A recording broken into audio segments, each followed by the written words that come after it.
A couple of things, obviously, just more at a high level from a risk mitigation standpoint. I think as you look to applications that you migrate into cloud environments, you really want to think about the impacts of multi-tenancy. Who are your neighbors? Would you know who those neighbors are? Similar to your house, do you move into a bad neighborhood? It's kind of that similar type of analogy. There's things there that I don't think that the industry has really kind of put in place the appropriate safeguards. You know, from a security perspective, there are high-profile targets out there. Frankly, some of the big brands that we've seen out there are extremely high-profile targets. And when you think about that cloud in Eastern Europe and what the folks are doing there to get into those, you kind of stop and think a little bit. So it's things like that that you want to bear in mind. One of the things that I think is very challenging, if you're in a highly regulated environment, let's say you're subject to PCI DSS compliance, one of the requirements there is that you actually do a vulnerability scan against your environment, essentially every quarter. Many of the larger kind of public clouds will preclude you from doing those types of activities simply because they don't want to have exposures known in the public sphere, even though the hackers are doing it continuously. The other thing, if you think about it, and I think your point, David, your points were spot on line, there are some inherent challenges between IT governance and clouds. In a cloud environment, you're trying to be somewhat private, not in the context of a public cloud, but just kind of private. We don't know where these data centers are. Reports around the internal controls, both in design and operation, and these are not necessarily as easy to get as you would like.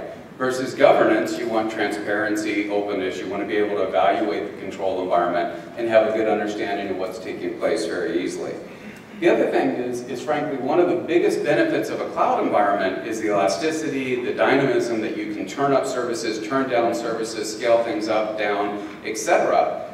Put it in the context of change control, and you have a real fundamental disconnect. Being able to actually measure services, validate that those changes took place correctly, and be able to test them post facto to the introduction of that new server being launched. That introduces a lot of really difficult compliance questions, frankly, when you're using public clouds, where you don't necessarily have control over some of the infrastructure. So a couple of things to think about. The other thing really is SAS 70s, and that's going to be replaced sometime next year with a more international standard on how you do an assessment of internal control of IT. In many cases, they're not going to be sufficient. Excuse me. They won't be sufficient for your external auditors. So you have to think about what are the burdens that you're going to bear in having somebody come in and kind of corroborate that the applications you're running in a public cloud environment are appropriately controlled. So things to kind of bear in mind. A couple other things as well relative to logs. How many folks in here are doing log management? How many folks are mandated to do log management because of an external audit?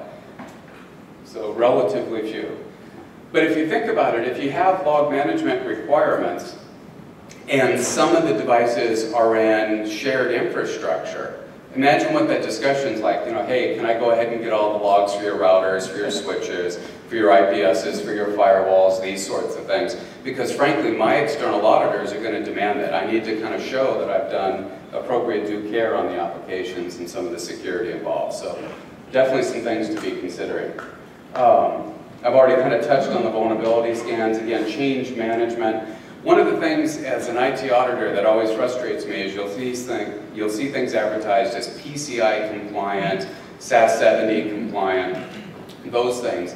And the thought that somehow a checkbox alleviates your requirement to do a real good, thorough investigation of the provider, I think is naive. Most external auditors today will not look at a SAS 70. They're looking at management's review of the SAS 70 for that particular provider. So they want to really validate that management's looking at the environment in detail.